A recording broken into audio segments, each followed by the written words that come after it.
7 out of 10. Faisal, Abdullah, how are we doing? Yes, I'm here. I'm buzzing. Like, I didn't actually think I'd ever get on this podcast because, you know, you're Jake Dearden and all your hosts, all your guests are amazing. So I'm privileged, I'm honoured, I'm ready to get into it. For the people that may not know who you are, Yeah. would you just be able to explain yourself? Sure. My name's Faisal, aka Mr. PMA. That title was kind of given to me when I was teaching a lot of group classes. So that's positive mental attitude for those who don't know. I'm a global MC for HYROX, and I absolutely love my job. I love my role. I am a dad of 2 amazing children, and I try to balance my best between being a working dad, a stay-at-home dad, and a part-time athlete. And you are all them things. Yeah. Do you remember the first time that we met? I'm going to test you here. You don't? Olympia, the first Olympia. Not when you're in a wheelchair. So that might be the first time I spoke to you, but the first time I actually saw you, it was my first ever HYROX, Birmingham 2022. Birmingham, okay, yeah. Wow. Okay. Yeah, and I remembered you and I followed you that day because I was like, this guy's smooth. You must get thousands of women. That's what I was thinking. He's gone straight in there. I have gone straight in there. No, I actually get more men. You get more men? I get way more men slipping into the DMs. Yeah, for sure. My gay following is very good. I should definitely do it OnlyFans. Yeah? For the gays. Yeah, that could be like a future career. That could be, yeah. If HYROX doesn't... Or if they kick me out, I'll just start selling pictures of my feet. Yeah, nice. No, I love that. But it just, in all seriousness, I don't think I've met anyone that's literally more uplifting than you. Appreciate it, man. And like you say, running around that HYROX track... Yeah. It was just insane. Listening to you, even like on the wall balls, like you just get everyone hyped up, no matter who they are, no matter whether it's the fastest people or the slowest people. Like you're hyping everyone up and you're making their day. Yeah, it's I appreciate it, mate. Thanks. I try my best to like balance. You can't have consistent energy, so you got to have waves of energy. But the way that it's done at HYROX, like the wall balls has different waves of people coming through, so I do my best and I try not to like show any kind of favoritism, even though like I've got my favorite athletes and, you know, people that I might know of and people that I don't, but it's something that I try to do from that very first day up until now, 5 years on. I try to be the best I can, and it's something in my mind. I never turn up to an event where I'm working going, easy. I'm like, no, I've got to try and do something that's gonna set me apart from the rest. Yeah, you come across as like super confident in like a good way. That is, by the way, that is a compliment. Where did it all start? Like, let's take it back. Let's take it back. So my mum and dad had a great childhood, but my mum, she chucked me into every single activity possible, every summer camp possible. Dancing, I've done ballet, I've done sailing, I've done ballroom dancing, I've done acting, I've done pretty much everything that involves you to be confident and to speak to an adult when you're a little kid and stuff. So it was from a very early age through my mum, who basically instilled this level of like just being comfortable within my own skin, and then it kind of stepped up when I had this stupid idea that I was going to be this actor. So I was like, oh yeah. Why is that stupid, by the way? Well, because I didn't put any energy into it. I just thought it was going to happen. All right, okay. Yeah, I just thought I'm going to be seen by Steven Spielberg and I'll be a famous actor. I didn't put any thought or I didn't put anything into place. But I did a lot of extra work, and I was on a lot of like movie sets with like proper famous actors, and I don't know, it just got me into this mindset of like how to be professional on camera as well. So all of this was like subconscious knowledge that I was kind of like absorbing. How do you even, first of all, name a few? What? I was on Edge of Tomorrow with Tom Cruise, where I was like a part of the special action extras. Where I was with Tom Cruise for like 6 days, which was pretty cool. I've been in Inception for like 30 seconds, but I met Leonardo DiCaprio and Michael Caine. No way. Yeah, it was unreal. What other ones? I've been in Pirates of the Caribbean. Pirates of the Caribbean? Yeah, I play like a Spanish pirate. You'd never ever notice. Spanish pirate? A Spanish pirate, yeah. Listen, you just put a little goatee on me, easy. What else I've been in? You can see me really clearly in Forgetting About Sarah Marshall. So I met, I've forgotten his name. Who's Jonah Hill? Jonah Hill? Yeah. Yes, I met Jonah Hill. Clash of the Titans, which was an absolute flop of a movie, but I was on it for 3 months. It was wicked. With any of these people that you met, by the way, Yeah. you know how they say, like, never meet your heroes? Yeah. I tell you what, the only person that I was starstruck with was Leonardo DiCaprio. When he walked in on set, I was just like, that's fucking Leonardo DiCaprio. Everyone else, I was just like, it's a celebrity. But him, I understood what starstruck actually meant. I was like, action. Okay, cool. All right, you got to I was pretending to be like a French student. Also, it's in one of the best movies of all time, Inception. So I'm in Inception. It's pretty cool. Yeah, that is pretty cool. For How do you even get into that? Oh, you just, I don't know, like you just sign up to all these weird little acting agencies, but then it's all about who you know. But what's like the rehearsal? No, nothing. So you just get booked onto a film, and it wouldn't be, so for instance, like I wouldn't have known it was Inception. They would call it something else, so it's like hidden from social media, and you just turn up on the day. And I remember turning up on the day, and the second AD, assistant director, he was like, right guys, he addressed this like group of 50, 60 extras, going, you're about to witness and work with one of the best directors on the planet, blah, blah, blah, who was Chris Nolan. We have 2 phenomenal actors on today, and the scene is this, and he told us the scene, and he goes, you've all been assigned your roles. I was literally French student, that was me. And so you know in the movie, right? I love this. So you know where Michael Caine introduced Leonardo DiCaprio to the architect, the girl. I can't remember her name. She's an actress. That scene where she's walking out of the lecture, I'm literally right behind her. And as she peels off to go meet Leonardo DiCaprio, I peel off and exit that way. So that was the scene. And it was like 2 days filming, and it was a 1 second feature in the movie. But you made it. But it was amazing. It was so cool. So, but then like I realised very quickly that I can't be doing extra work for the rest of my life, because it's good money, but it's not like livable. And then I got a phone call from a good friend of mine saying, I've just done this class in LA. It's Barry's Bootcamp, and the instructor's got a head mic on, and they're singing and dancing. And I was like, I'll give that a go. And it only literally just opened in London. So I messaged them and I said, hey, look, I'm looking for some part-time work. I've got my qualification, but I never really used it. And I just come on down, and I was basically one of the first instructors at Barry's Bootcamp, and there was no other fitness studio in London at the time doing what Barry's was doing, and it was such a golden era of fitness and boutique workout classes and stuff. So, and that basically opened every single door to where I am now. Yeah, that's insane. So, Barry's Bootcamp, did you just... I assume you kind of built that culture and built the whole, the high energy culture of training. Yeah, because that's who you are. That's you shoot that role better than anyone that I've ever. Mate.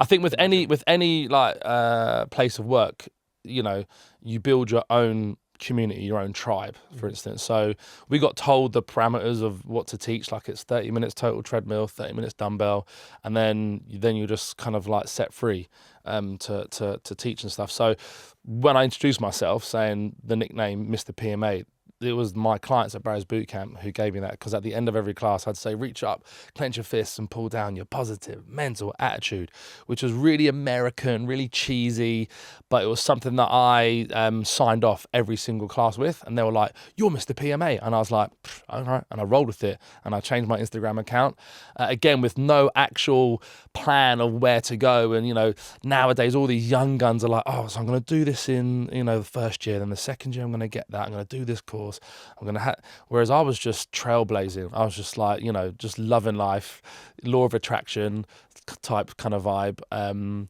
So yeah, I've got a lot to owe to that time. But like I say, you know, having a door open for you is an amazing opportunity, but it takes the certain person with the X factor to fucking walk through it and make something of that opportunity, which is what I did. So yeah. So with Barry's, how long did you... I was there for 6 years. So they say a master of their craft is 10,000 hours, right? I tried to average it out after 6 years. I only got like something like 7,000 hours of teaching classes. I was teaching like on average 15 to 17 classes a week. and I was doing it solidly. Like, I'm a very good workaholic when I love what I do. Now that is pretty impressive. Like you say, being that high energy. Anyone that's been to a barrage boot camp knows like how intense you guys work. It's almost like every hour is a workout for you. Yeah, I was sweating, not doing an actual workout, but you're there, just you give everything, you know. But it's something, I don't know, being able to control a room or control a group of people to make them better is amazing. And I've been complimented with so many nice things, which is lovely, and it can go to a lot of people's heads. And in the beginning, I probably did get carried away with it a bit, where I thought, oh fuck, I'm the man here. I'd walk into Barry's and be like, this is my house, and it never was.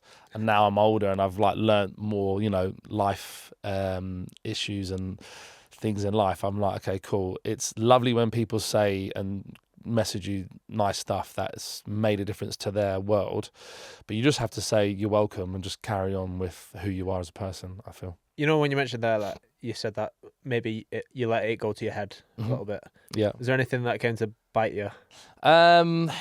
People used to think I was cocky when all I was just really confident, but I didn't see their side of, you know, because I don't know, like if you're a person who's kind of getting everything thrown at you and you're not, so i.e. like I was one of the first Lululemon ambassadors in the Covent Garden store, which is around the corner from where we're filming right now.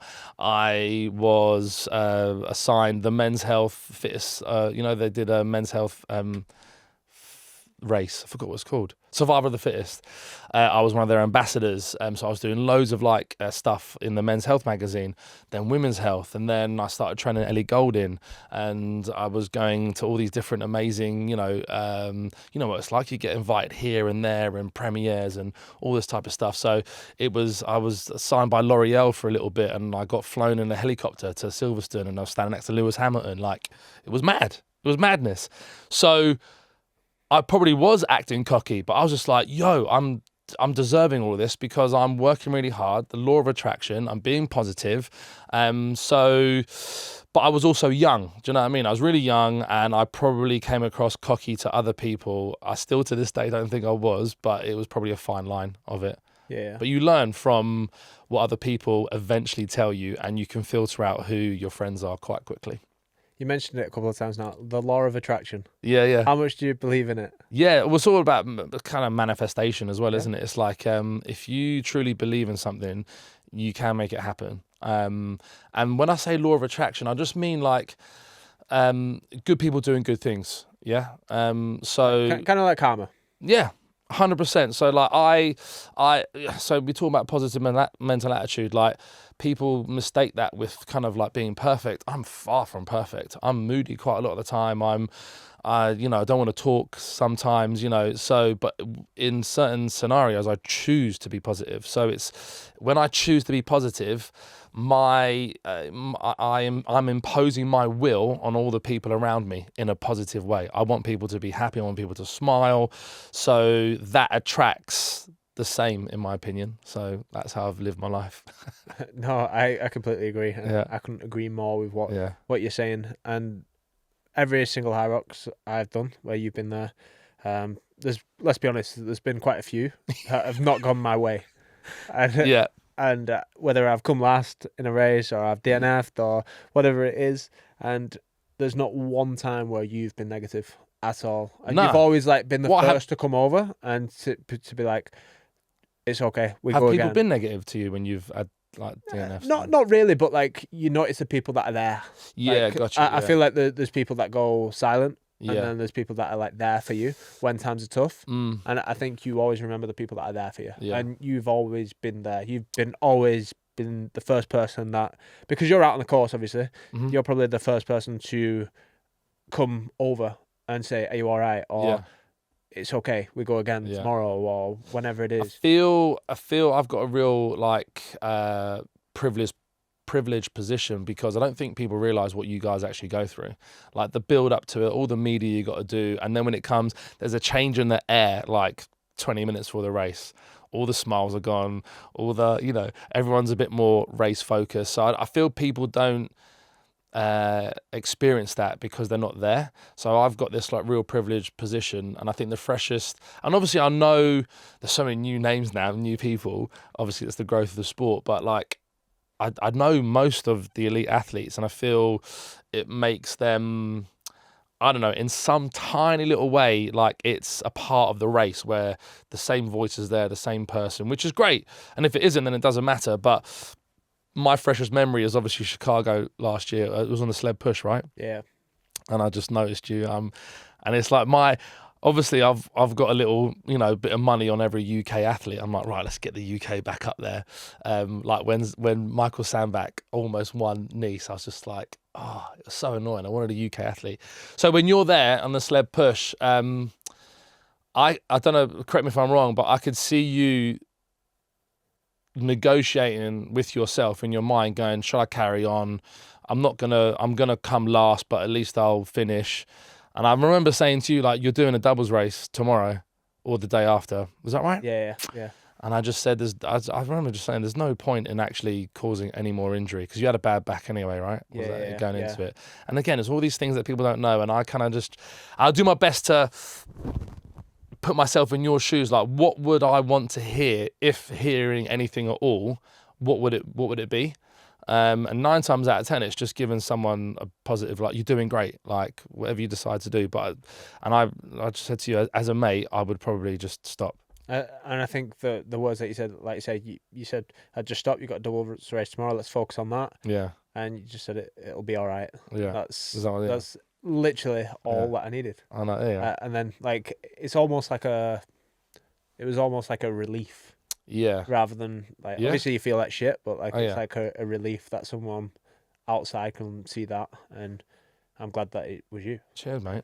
But no, it's difficult now in the elite because they've evolved so much, like the elite races, and I'm told like where to stand and like what not to say now and stuff. So because obviously there's so much more production involved. But if anyone's in that spot, I don't really care. I'll definitely go over and. But I've also seen you do it with like people that you don't even know, and you go over to the crowd. Yeah. There's people struggling with wall balls, and there'll be someone behind them cheering for them. Yeah. And you'll go over to them. Yeah. And I've seen you physically do this.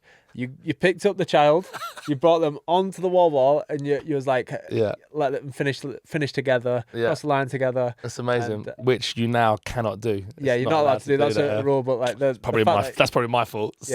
Some form of health and safety. But so because like. We were talking about different bubbles and stuff before we were filming. Like for you, like you're a professional athlete, like you live and breathe it, you depend on it, so it's a serious job. Whereas with those everyday athletes, like they've got a 9-to-5 job and they look up to certain people and they've got role models and stuff. And in that moment when they're experiencing probably something they've never physically or mentally experienced before, like they never put themselves in that state. Do you know what I mean? It's such a big moment, you know what I mean? Like they could be training for half a year to have one race. So I'm always wary of people who are really struggling. And if they have got family behind them, now I can't bring the kids over. But what I try to do is this. I'm like, who's your daddy? Or who's your mummy? And then, oh, it's so-and-so. I'm like, what's your name? And they tell me their name. And I'll go over to the person who's really struggling. I'll be like, right, listen, Caitlin's watching you right now, yeah? And it's just like, boom, goosebumps. And they sometimes the dads, especially like dad to dad, they don't even look at me. They give me like the side eye going, all right, okay, you fucker, I know what you've done there. And they pick the wall back and they start again. And then they come up to me afterwards when all the adrenaline's kind of like settled and they're like, thanks so much, I couldn't have got through that without you. So for me, having that small part in someone's like journey of their HYROX race, it's the extra mile that I'm willing to go. Yeah. No, that's sick. And like I said, that's why I feel like everyone will remember you. And that's like the maddest thing, because like people, I don't think you realize like how much of an impact you have, because like people have trained literally like 6 months for this thing. Yeah. Yeah. And then their whole memory, their last memory of like them achieving whatever, whether it's a good time, bad time, whatever, is you getting them across that finish line. Like you're the last person that they see before getting across that finish line. Yeah, no. So don't find that pretty mad. That's like could be like 20,000 people a weekend sometimes. Yeah. Yes, and like it's lovely to think that, and I obviously get a lot of messages like saying, "Are you going to be in Barcelona? Are you going to be in Malaga? Are you going to be in Warsaw and this and that?" So they're almost asking like, "Are you going to be a part of the race?" Which is a lovely thing to be asked. And obviously it's 50-50 whether I'm there or not, because it's so big now. And then obviously now we do like shift work, because before it was like a 1 day, 2 day event where I would literally work from start for the first start wave to the last start wave. Whereas now it's like you're doing 8-hour blocks over 4 days, so you do miss a lot of people. And I get people going, "Where were you? You weren't there. I really needed to hear you. You didn't call my name out. I wanted a selfie." And I'm like, well, I was either in the hotel sleeping, or my shift hadn't started yet. So it's evolved now where people have started asking me, "What shift are you doing this weekend?" And I'm telling them my shifts for day 1, 2, and 3, and so yeah, again, it's just evolving. It's lovely. So I just, whenever I'm on the microphone at HYROX, I will always try to do my absolute best to bring that extra energy. So after going back to after Barry's, Yeah. what was it straight to kind of like HYROX and doing this? No, so I what happened? So kind of like the pandemic kicked in really after then, and I did loads of like online training, did the YouTube subscription thing, and then did a couple of one-on-ones, and was kind of just figuring out what to do next. And then I emceed for Turf Games, one of their first ones back in London, and then I went to Dubai for them, and that was like my first proper like fitness MC gig. And I realised I'm good at this. Like I'm better than just announcing when the next workout is, and I'm better than just going 3, 2, 1, go. Like I was adding more to the event, and I knew that at the time, even though people weren't really telling me or whatever. So I did that, and then Christian was just in a gym we used to train at in London, whatever it takes, and he was with Gus, and he said, "I need another MC," and Gus was like, "Well, Faisal's the man for it," and I was like, "Okay." Never heard of HYROX. And then we did the first London XL event, which was in 2021 or something. And the rest is history. Literally 5 years on, and it's turned into something that was just a bit of a hobby, like a weekend gig, to like probably my main job and my main source of income. So yeah. Yeah, that's pretty mad. That's impressive. I assume that you're self-employed at the moment, so you take on like other jobs as well. Yep. Have you ever had kind of like any like crazy opportunities and like other MCing gigs? Not other MCing gigs. No, I mean, like they Did I see you at Flannels? Flannels. Yeah, so that's through like Puma, isn't it? Yeah. Puma sponsored ambassador. I don't think I'm an athlete. I'm an ambassador for them. So I've done loads of like public speaking for other brands and stuff. Like I work with M&S as well, so I do a lot of internal stuff with them. Question: do you get free food? Not free food, but I get discounted food. Discounted. I get a lot of Percy Pigs. Right. Okay. Which would probably explain why I'm always 100 kg. But that must be one of the best. It is. It's the best sponsors you can get. M&S, it's a home nation favourite, isn't it? So, but again, they asked me to come on board as like this. They created a role of a PMA ambassador, and I was like, okay. So what do you want me to do? And they're like, look, I do a lot more internal than external stuff. I do a couple of things on their Instagram account, but it's more about coming in. And when they have their big, like either monthly or quarterly meetings, I'm like the icebreaker dude who comes in and talks to them about PMA and everything. And I get some really very deep questions sometimes about mental health and stuff. So yeah. Okay. What's your icebreaker question then? My icebreaker, that's not my icebreaker. You must question. have like a go-to though. Like, no, when you're kicking off a room. Well, what I normally do is I get everyone to stand up and I do the Sally up, Sally down challenge. You know the Moby song, bring Sally up, bring Sally down. What, the squat and pretty much. So I don't do the whole song. I say, right, we're going to do something real quick just to get everyone's blood flowing because they've been sitting down the whole time. So that's what I normally do. But 9 times out of 10, I would just come in and just bring energy straight away, like even more so, because they've just been sitting down the whole time listening to, you know, what's kind of boring, like numbers and business and strategy and all this type of stuff. So, and I just go straight into Q&As. I like getting them involved as quickly as possible. And Q&As are always at the end of a talk. And I'm like, right, who's got a question for me? That's why I'm here. You want to ask me a question about fitness, nutrition, mental health, physical fitness, go. Hands up. Come on, someone. And I don't stop until someone does it. And then it's like this domino effect where everyone goes. That first one's fucking hard to get. Yeah, so hard. And then it's like ding, ding, ding, ding, ding, ding. And then you just evolve this talk, and everything that I'd written down and rehearsed kind of just goes out the window, and it just turns into a big old Q&A. What's the deepest question you've been asked? The deepest is about grief. Like I had one recently when I did a NatWest talk, and it was just about how you can bring, they wanted me to say basically how you can bring PMA into like the office work life. Anyway, we got to this Q&A, and it was interesting because in this room, this lady she doesn't know every single person in that room. Like they work in different departments, right? And she was just like, oh, I'm going through a bit of grief at the moment.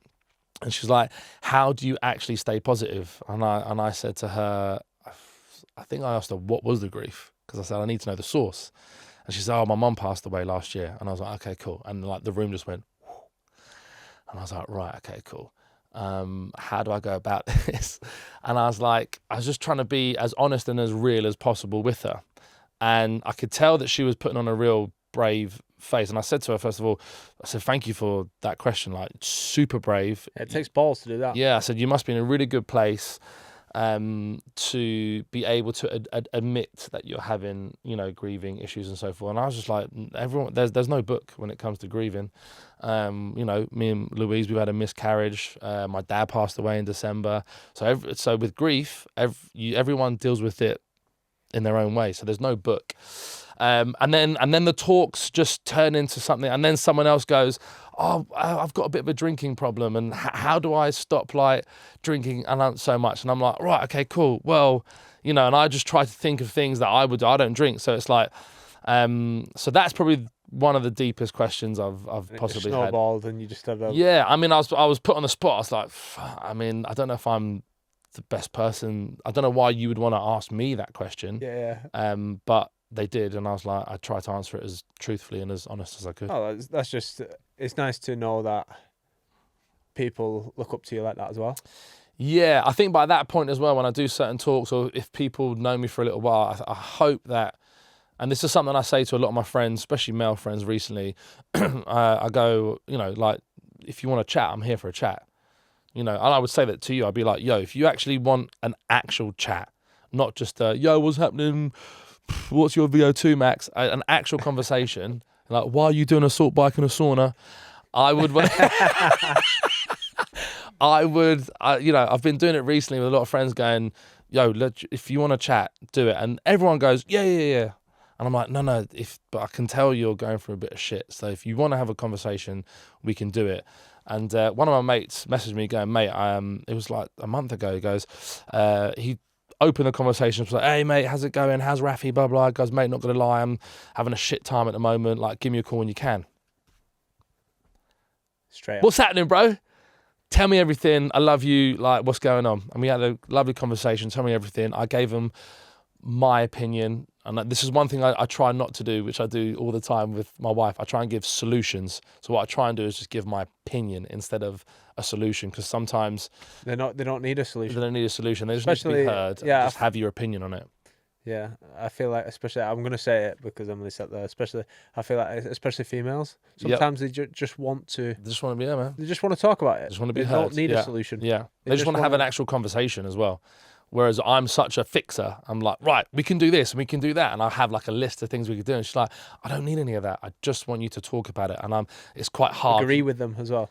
Yeah, oh, bro, happy wife, happy life, bro. Just say yes. Yes. Yeah, there we go. She's laughing, so I can't be offending anyone out there. No, She's exactly. laughing. Yeah, it's You're good. agreeing, Emily, aren't It's you? good. But that touches upon what PMA all about. Like, it's not just a physical thing. And like back in the day, like when I started off in Instagram and everything, it was just all about workouts and physical stuff. Whereas, you get older and life hits you with certain things, and then you actually understand that everyone's got their own shit behind closed doors. No one's living a perfect life. I would say a few % of the people in the world are. And it's just about your mental fitness, which is invisible. No one can see it, and that's why it's so hard to talk about. It's why it's so hard to make it seen, because you don't know what's going on in someone's head. As you know, and 9 times out of 10, it's the people who are. I put it myself. I'm fine, by the way. It's the people who are the most happiest, the loudest in the room, blah blah blah. They're the ones who actually are struggling the most. One of my best mates, he took his life 9 years ago now, because Rafi wasn't born, so it was 9 years ago, and he hung himself, and he had a beautiful wife, he had a beautiful boy, and she was pregnant at the time, and he was making bank. He was a banker, he was making loads of money, he just bought like everything on paper. He's smashing life. And then, fight. I'm like, hey, you're right. Crying. What's happening? Oh, Joey's just. I'm like, huh? Broke down. I was like, you could never have imagined it. So, the mental aspect of what PMA is all about is very, very important. And you can bridge your physical fitness and your mental fitness to have some sort of. One's never going to stay the same. Do you know what I mean? One's always going to be a little bit better, and then it'll kind of like seesaw. But again, the solution is just to choose the positives in any of those situations. How do you manage that? Like you say there, you've got your physical fitness, which is pretty easy, like pretty straightforward. No, it is, yeah. You apply progressive overload in whatever way, you give the rest needed, and you get fitter. But with the mental side, like what are your like top tips for someone who's like struggling? Is there things that you can do like day to day that just like make it a little bit better? Yeah, 100%. And I'm no expert in this, but I preach it a little bit. But number one would be communication, like especially for guys, like talk. Women are so much more able to talk freely amongst themselves about any single topic, in my experience, whereas guys, we just like close up, and so communication is key. I heard with that as well. Apparently, males, like, they're better off talking side by side rather than straight on. Oh, is it? So, like, if you go and meet someone for a coffee, no way, sit on the same bench. yeah, like the same sit on side. the side. So that's why like people talk in the sauna, like men talk in the sauna, because you're side by side, or a bike ride or a walk. All right. Whereas like women like to talk face on. I don't know. It was just a study that I read. No, I see. I would be on the woman. I like it. I like to have eye contact and speak, but then I have loads of conversations sat by the side. So yeah, it's true. But then so communication. But how do you communicate? I think you have to trust the person that you're speaking to. I think it works both ways. You need that person to be a little bit like, oi, tell me what's going on. I know you need someone you need to have good friends, basically. And if you don't have good friends, you need to have good family members around you. And other real simple things is like just terminology. I've said this 1,000 times, just switching the word have with get. You don't have to go for an ultra run up Snowdonia. You get to go on a run over Snowdonia, even though you may not have wanted to do that for your birthday. But if you switch, Shout out, Tom. off camera joke there, big up Tom. But like if you switch any scenario where you have to say, oh, I have to do this, if you switch it with get, it's just a straight positive spin. And that should start a positive chain reaction. And even I have to say it sometimes, I'm just like, oh, I'm so tired. It's like, oh yeah, but you get to do this. You don't have to do it. You get to do it. It's an opportunity. It's a blessing. So that's one thing. And then social media, which is the one I fail at the most. Like, I am addicted to my phone, and I'm always drawn back to it. So I do a little thing where I try to at home. The second I'm at home, especially because of the kids, I put my phone in another room and I try not to go near it. Just so I'm more present as a dad, present as a husband at home, and just present as a person, really. I feel like screen time is mad, and we limit the screen time for our kids, and I should be practicing that myself, because it is a drug. And it's weird because in Cleo especially now, like, we've stopped it, but you know, she'd be like, can I watch YouTube? And you're like, yeah, you give her kids YouTube or whatever, but she knows how to operate. She knows how to swipe, click on it, scroll through. And how old is she? She's 3.5. 3.5. Yeah. Pretty clever. And I'm like, well, clever, but also it's scary as well. So staying off social media as well is a real big one, and just going for a walk, getting out in some fresh air, doing something that you probably wouldn't want to do, you know, like a HYROX race. A lot of people do HYROX races for such personal reasons as well. It's not just about getting a time and getting a score. You know, they do it for lost loved ones, and you know, they're getting over certain illnesses and everything, and they're racing on someone else's behalf of their amazing cause. And I've had loads of moments where I almost teared up and jerked, because as soon as there's a kid involved, I will think of my kids, and it's just like, oh, hold it together. Okay, come on over the line. You know, so yeah, those, have I waffled on too much there? It's those three things: communication, terminology with the have and get word, and number 3 would be social media. Just try and stay off your phone for a bit. No, definitely. No, I completely agree with them. Do you think it's important to have like a friend in your circle? And do you have a friend in your circle that like will call you out on your bullshit when you're doing things like not necessarily the right way? More so now than ever, yes. So I think you only ever have like 2 or 3 best mates, and that's all you ever actually really need. So yeah, where I'm the one who's calling them out on their shit, to be honest, at the moment. So but yeah, no, you do need it. And I think having a best friend where you can take the piss out of each other, you can have that dark humor and have a giggle on the other person's expense, but know that you're still mates and you'll get each other back or whatever. I think that's one of the best relationships, where you can be that honest, that brutal. But I've had a few conversations recently where I'm just like, yo, mate, like, I wouldn't have said that, I wouldn't have done that. I've noticed you're a bit tired and you need to, you know, everyone's kind of noticing it and they're speaking to me about it and everything. So, and if that's coming from someone in which you trust and you love and so forth, then it will probably be absorbed better and you'll be able to switch it. So, but yeah, only recently, mate, have I actually been doing that and receiving that, I'd say, in the last 3 or 4 years. Yeah. How do you receive that when it's about yourself? Mate, I well, when it comes to personal life, when it comes to work, I will take everything on the head and I'll absorb it. I started, so this online digital app was in partnership with Sky TV. We launched it 4 or 5 years ago, and it was supposed to be like the next Peloton, the next Apple Fitness Plus. It was partnership with Sky TV, like huge. Yeah. And I went in and I auditioned for it, and there was like 8 other trainers. And even then I thought, I don't really need to do much more to develop my skill set. Wow, was I wrong. I needed to learn so much more. And these trainers who on paper you could probably say haven't done as much as I have done, not that they're any less of a trainer, some of them are probably better than me, but on paper you'd be like, Faisal's the best, whereas I wasn't. I had to learn stuff. And so that was a big moment of me where I had to kind of swallow my pride a little bit, and I'd had to just be humble, keep my feet on the floor and be like, okay, cool, give me that feedback, give me that constructive feedback. How do I adapt? You know, that's the sign of someone who's willing to always be better, rather than just be stubborn and be like, oh no, I'm good at this. And that's what I do at HYROX, because now there are so many more MCs, and I've said this time and time again, we're all in the same team, but I want to be the Ronaldo. I want to be the Cristiano Ronaldo on the team. I want to be the one, scoring the last time goal in whatever way that looks like. Pulling you out for the Elite 15, like being there. Yeah, I want to be at every Elite 15 race, because to me that's like the pinnacle of MCing at HYROX, in my opinion. So when it's in other countries and I'm not there, I've got huge FOMO. huge FOMO. But I just make sure that when I do have an opportunity to MC in an elite race, I will do my absolute best.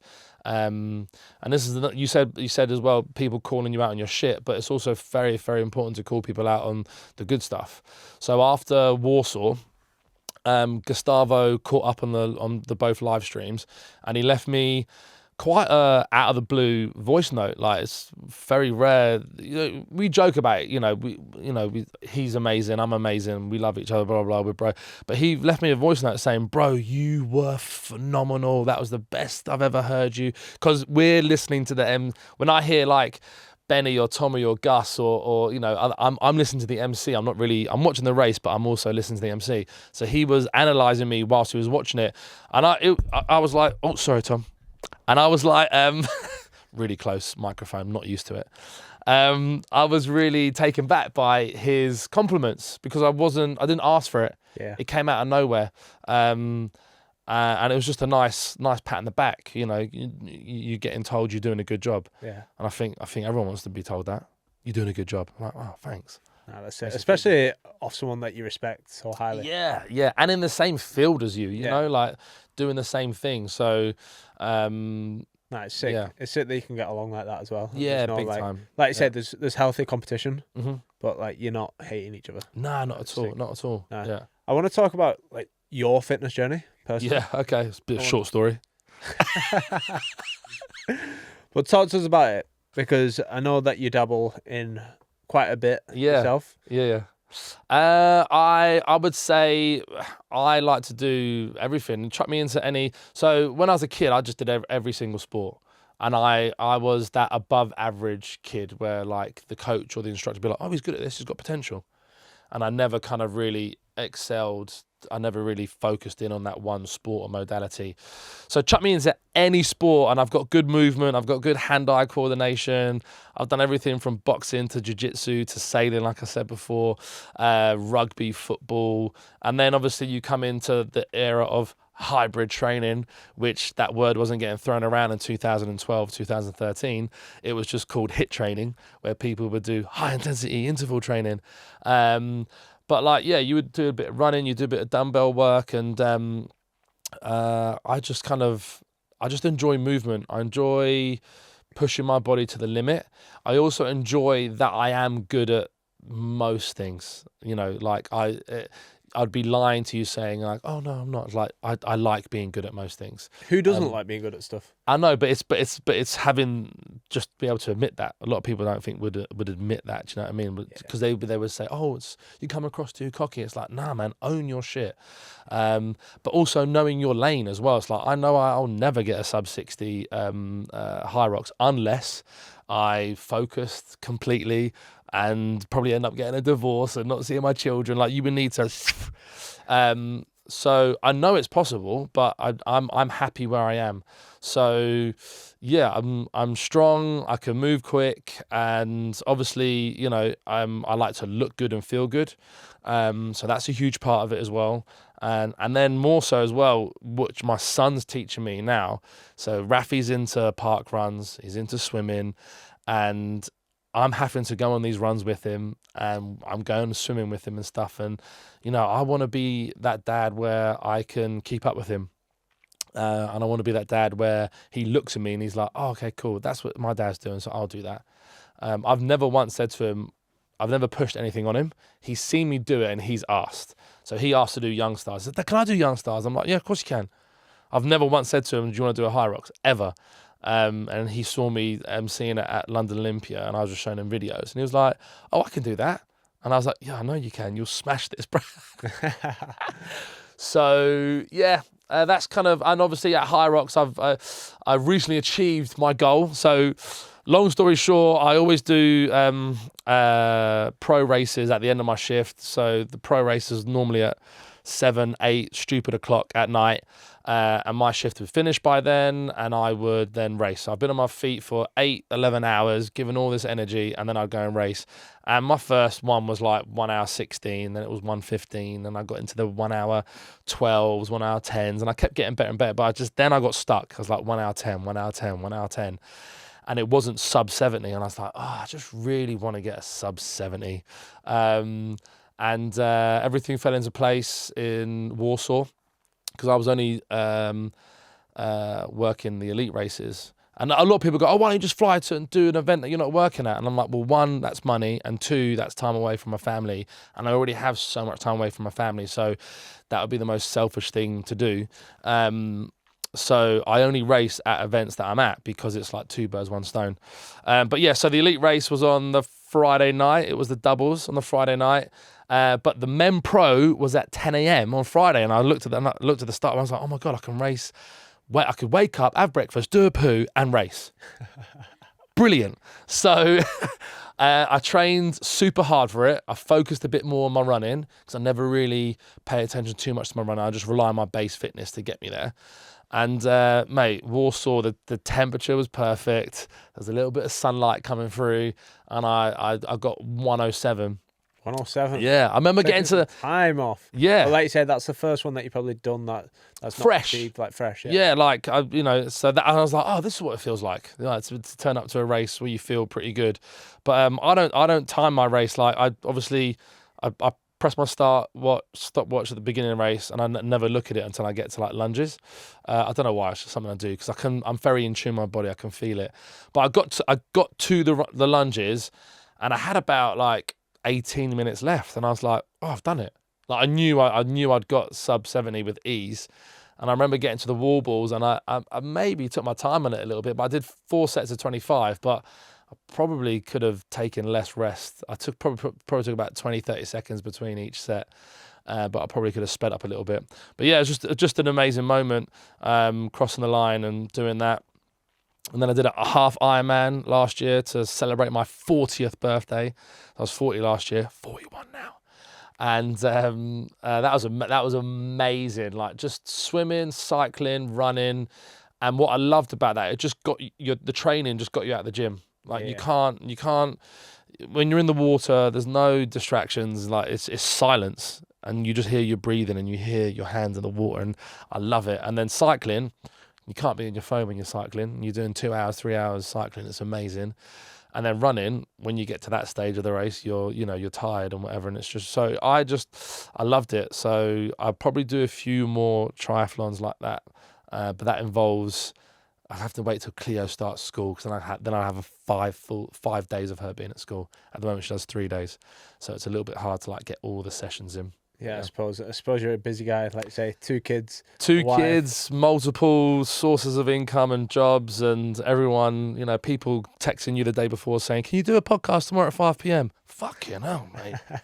Yeah, sorry about that. It's so funny, right? He texted me yesterday saying, "Can you do this at 5 p.m?" And I was like, "Oh, I really want to do it, but it's like Rafi got swimming at 6:30, and I might not make it." And I said to Louise, I asked her, I said, "Louise, can I do a podcast tomorrow?" And she was like, "Who's it for?" I was like, "It's Jake Dearden." She was like, "Fine."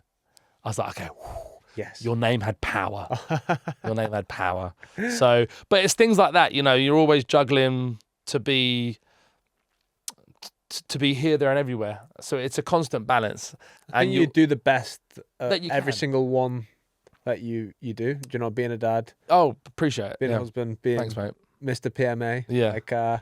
It's pretty sick. I think it's like really inspiring. Thanks, bro. Appreciate it. And well, likewise, bro. Like seeing your journey from when we first met and everything. That's what I love as well about being with HYROX for so many years. Like I've seen athletes like you just go, and now I can see like the youngsters coming and going, "Oh, you're gonna smash it in 3 or 4 years." Like, so it's just really exciting as well. Almost like a sense of being proud for you. Do you know what I mean? Like what you've done, and social media presence, and all the brands that are wanting to latch onto you and everything. Like it's amazing, mate. Like you got your own law of attraction. Do you know what I mean? It's great. So yeah, likewise, bro. Oh, thank you, man. Thank you. In regards to kind of like HYROX, I want to ask this: who do you think are them upcoming people? So obviously, like you say, you see a lot of races. Yeah, a lot of people come through. If you could place your bets on, say, 3 years' time, who's going to be world champion? I really do think Charlie Botterill will get it, and it's been amazing to see him, and I think he's got his head screwed on. And he's so young. You could probably say the likes of people like Luke Ennis, the little Scottish lad up north. I really think Sinead Bent could do it as well. I think the women's field is just as hard as the men's field. It's getting stacked at the moment. It's Like getting stacked. the amount of people. I feel Holly Archer and Saskia, they can do some damage. I would be shitting myself in the doubles woman category, knowing that they're ready to dominate next season. I think they need to fine tune a couple of things, but I've never seen speed like it on the racecourse. Like, they are like speed. They are quick. So those girls will smash it. But I also want to see some of the OGs like still do well. I'd love to see a guy called Jake Dearden get up there.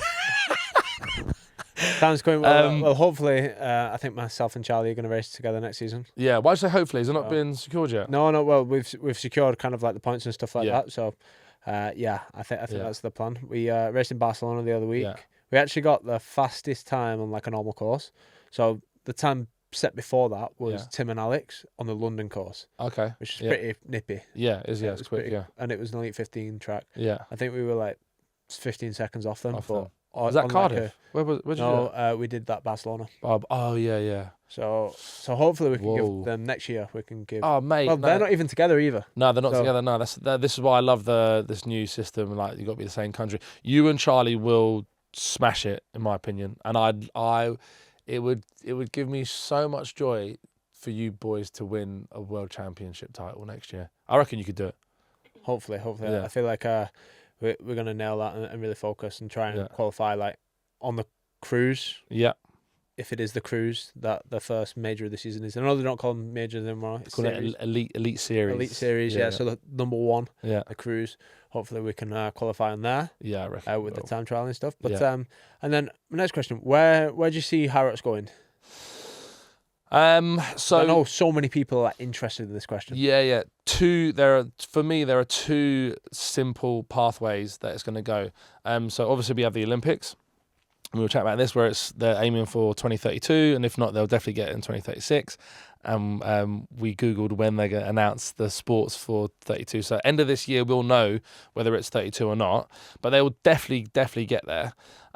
So that's the end game for me, I think, for them to get into the Olympic sport and then stay there, because so many sports have made it, but then the Olympic Committee kicked them out the next 4 years, whatever. So I think HYROX has got a potential to be a concreted sport in the Olympics. So that would be phenomenal. And then what links off of that is the young stars. So for me, all these young kids have got an opportunity, yes, to move, yes, to train, yes, to feel good about themselves, yes, to understand how you can, cross mental fitness and physical fitness. But if they really wanted to, there's a pathway for them to become an Olympic athlete. And I've said this at an Everlast conversation, where it's like, to be an Olympic athlete, you need to be at the top of your game, and you need to be at like the 1% within the world. Whereas a HYROX athlete, no disrespect, anyone can do it with the right setup, with the right mindset, with the right things in place. So if my son, 8 years old, said, I want to be an Olympic, and if Olympics was confirmed, I want to be an Olympic athlete, I'm like, okay, cool, let's get you into a few young star races, and then you can, once you're 16, you can start doing your actual HYROX races, and then you can start getting your points, whatever, getting into the elite races, and then whatever the system is to them, get into the Olympics. So for me, the future of HYROX is getting into the Olympics, but more importantly, having a grassroots level, which has a direct path to becoming a professional athlete. So I think it's going to do wonders for the whole world and community, and it's really exciting. Yeah, it seems to be popping off at the moment. I know I have a couple of friends that have got kids that have been doing it. Mate, it's the cutest thing. Because you get some kids who are like to know what they're doing. You get some kids who haven't got a clue. But it's just, which is like most adults as well. But it's the cutest thing in the world. It really is. And I think it's just so important to just get them moving and understand that, physical fitness is something that's really, really important. And also, because it's a solo sport, for them at the moment. Like it teaches them so many disciplines. You know, what's going through their mind when they're racing? Do you know what I mean? You're getting your mum and dad going, keep going, keep going. You get some mum and dads maybe going a bit too much, where it's like, go unbroken, and they got to do like 50 wall balls unbroken. Like, but what's going through their mind? Like it's they're building character. They're finding out things about themselves, and so it's really amazing to watch. I love the young. Rafi's doing it in December. That'd be So sick. I can't That'd be wait. cool to watch. Yeah, I can't wait. Has he started training? Mate, he has, yeah, mate. He's savage on the ski. His movement on the ski is amazing. The road we need to work on his technique. Running's easy because he's so good at that. Say part run. Mate, we did a 5K. He did a 27-minute, 58-second 5K. I was like, oh my God, this it was amazing. Hey. So yeah, he's, like I said, he just watches me. So he watches me and he wants to do it. That's class. How's that? That must be a good feeling for you. Like, do you know, it's him looking up to you like that. And... Yeah, it's phenomenal. I had like a weird moment it was quite recent, but now I can't remember it, which is annoying. But he did something, he said something where I was just like, oh my God, this is my little, he's like my mate. He's like my flesh and blood, but he's also my friend as well. So, yeah, being a dad is like just a huge privilege, and it's a constant learning process. There's different eras and levels to it, but yeah, I love it. And then going back to the Olympics, yeah, if HYROX did make it into the 2032 Olympics, yes, how would you feel about that whole thing? Like, would you would that be like a dream come true? Yeah, someone said to me, how long are you going to work at HYROX for? And I was like, until it gets to the Olympics. If they need an MC at the Olympic HYROX, because I don't know whether they'll need one or not, I think they would, because they would do the walk-ins and you'd want someone to hype the crowd up and whatever. I want to be that MC. And that's the competitiveness in me. Like, I still want to be around in, 6, 7, 8 years time, where I'm like, and to say I got to work at the Olympics for HYROX, like, that's when I'd drop the mic. And I'd be like, done. That is the pinnacle. That is a pinnacle for me. It'll be amazing. Imagine wherever it is, like, it would be phenomenal. So I would absolutely love that. It'd be an absolute honour. They'd probably bring out a couple of MCs, to be fair, but that would be a huge, huge honour and a privilege to do that. So yeah, no, I think that's something that and definitely to call your name out as well. Well, we try. That's the plan. Like I say, I think that's everyone's dream. That's in and around the Elite 15 at the moment. Like, I want to be in that space for as long as possible, but until it gets to the Olympics, hopefully. Yeah. Got a little bit of time yet, so yeah. How realistically, how long do you think you still have, like, competing at the level you're at? 27 now. Yeah. Well, the average age of people in the Elite 15 is 32. It came out the other day. Yeah, that's right. Yeah. So that gives me enough time. Yeah, loads. But obviously, what's Hunter now? 36, 37? Yeah. Yeah, and he's still at the top of his game. He's smashing it. Yeah. Yeah, he's absolutely killing it. I'm excited to watch him in Stockholm. Bro, I can't wait. Yeah, I can't wait for that solo race. It's gonna that solo race. It is the most stacked race. Yeah. Have you? And let's do this. So you're going to be at Stockholm. Yep. You're going to be MCing. Yep. Right. Yep. Who's your bets on? So for the solos. For the ladies, it's Joanna Wettrick. Yeah. I think something would have to go terribly wrong for her not to get that 5th win. She's won all 4 majors. I think you'd come into it obviously not being too confident, but knowing that you've done enough. Like, the work has been done. Like, it's only be down to her to lose the race. So I think she will do it. And it's called the Golden Slam. I'd love that. So Joanna Wettrick, and then for the men's, oh mate, it's the most stacked heat I've ever seen. I would love Hunter to come back because he has proven that he can beat Tim. Yeah. But he's just had time penalties that has kept him, like, because he's beaten Tim at the wall balls, but then he's had to stand in that box, which must be horrible. So Hunter would be to get a double back-to-back champion would be great. So if Tim could do it, amazing. Alex Ronkovic looks phenomenal. There are some outsiders who could come out of nowhere, like Luke Greer on his day. If he really wanted to, like, send it. Yeah, possibly he could. Like, I don't know. So I think it would be out of those 3, in my opinion. JK could do something as What about well. like a Cole Learn? Cole Learn. I've never seen him race like physically. Right, okay, yeah. I've only seen him on the catch up. So yeah, a Cole Learn, 100%. Sean Noble.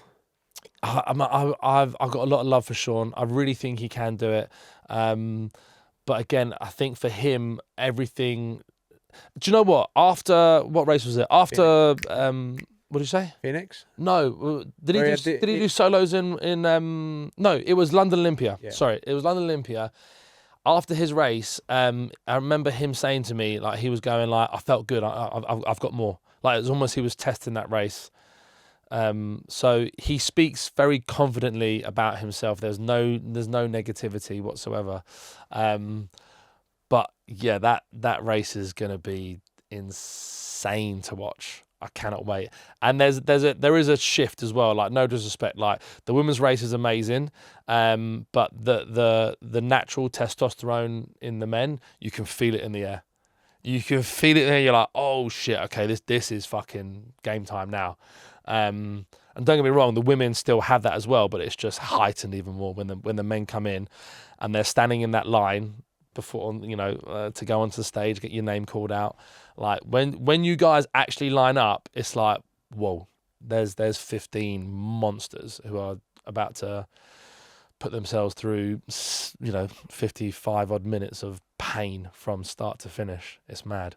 Yeah, it's gonna be exciting. Yeah. It's gonna be. Who do you think? Who do I think? Yeah. You know what? It's hard to say because I get on with them all, so I Yeah. I wouldn't want to say, but I feel like there's probably like 5 people that could win it, like you say. Yeah. Hunter, Tim, Alex, JK, like feeling confident. He was only 10 seconds off Tim the other day. Yeah. In Berlin, Yeah, they both raced. Big boost. Yeah. Big boost for him. I think if I'm being honest, like your Charlies, your Sean's, I think like another year. Yeah. I think like Luke Gray, another year. Yeah. But I think it's definitely kind of like out of them 4. Yeah. I think. Yeah.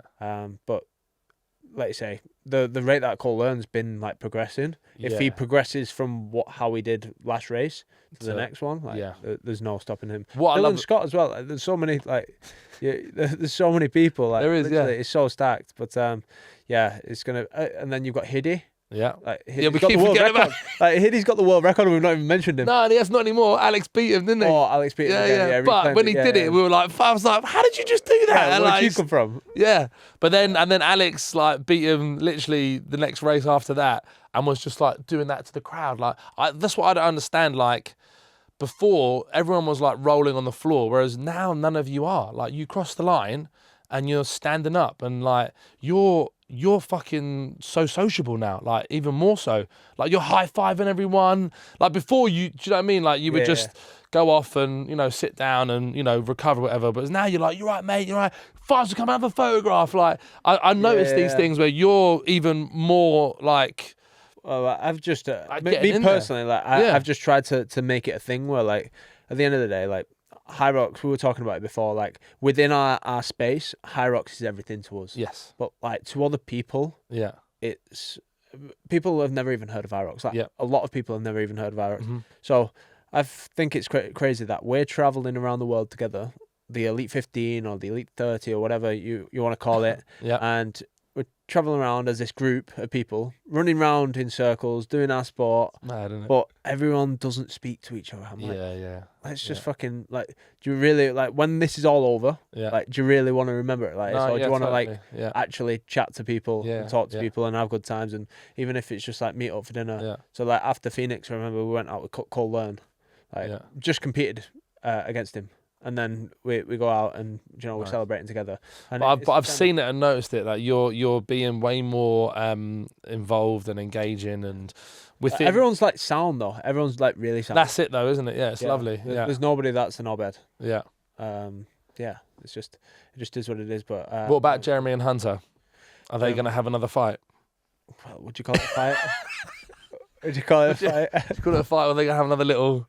Yeah, a little cuddle. Yeah, maybe, I don't know. But there is no beef with anyone, really, is there, in the elites? Not really, no. Yeah. No. And if it is, it's very petty. Yeah, like, yeah. It's not. It's if there was like, it'd be interesting if there was like a proper fight started. wouldn't it? That would be great. Like, who would you put That'd your be money on? great. Yeah, I'll probably put it on Hunter. To Yeah, be fair, like, yeah.